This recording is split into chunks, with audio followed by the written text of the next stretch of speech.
Minamahal kong mga kababayan, nakikita po ninyo yung pattern sa mga nagdaang araw.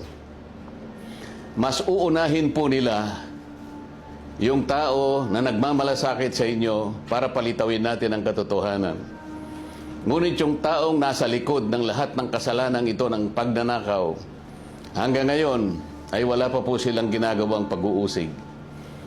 Meron na pong isang demanda kay Martin Romualdez na nakabinbin pa April 2026. Yung isa na inakusahan na dating kalihim ng DPWH ay kanilang kinasangkapan upang siya din ay maging state witness.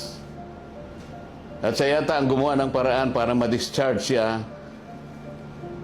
sa kanyang naunang asunto. So makikita po ninyo, wala na po tayong kakampi.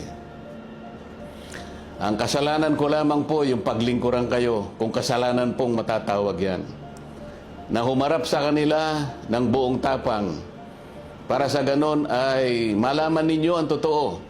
Malaman ninyo kung sino ang nagkasala sapagkat gusto nating papanagutin lahat ng mga taong ito. Ngunit kapag ako'y kanilang inaresto, hindi na po matutuloy yan.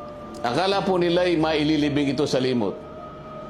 Ang isa pa pong inaasahan nila ay hindi na po ako makakasali doon sa impeachment proceedings na nakatakda pong magsimula sa susunod na linggo.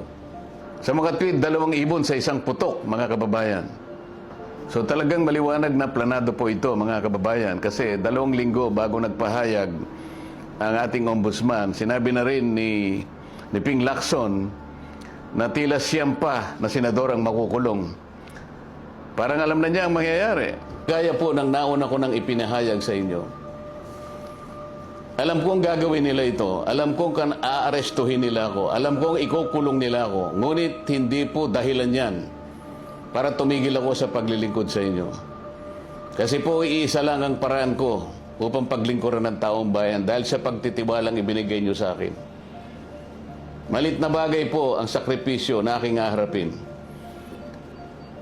Kung ang katumbas po nito ay maipakita natin ang kahalagahan ninyo bilang mamamayan ng ating bansa. Kahit po sa mahirap na kalagayan natin ito, mga kababayan, pinakikiusap ko sa inyong lahat, huwag po tayong pumayag na basta-basta na lang nila baluktutin ang katwiran. Alam ko po ang promotor nito ay ang ating ombudsman sapagkat nung kami po ay nagtatalo-talo sa bulwagan ng Senado, isa sa amin ang nagsabi na sometimes we have to bend the law. At sumagot po yung ombudsman nang tinanong siya kung tama ang kanyang sinabi. Alam na po ninyo kung yung sinagot niya. Yes, sir. Huwag po tayong pumayag na gano'n ang mangyari. Kahit ano pong mangyari, ilaban po natin ang katwiran. Dahil ang katwiran po ang magpapalaya sa atin. Ito ang magbibigay sa atin ng tagumpay bilang mamamayan at bilang isang bansa. Naniniwala po kasi ako na kahit sa anong laban, lalo na po yung laban na para sa interes ng ating bansa, kinakasihan po tayo ng ating Panginoong Diyos. At hindi siya papayag na magtatagumpay ang nagbabaluktot ng katwiran. Kailanman ang kasamaan, mga kababayan, ay hindi po magtatagumpay.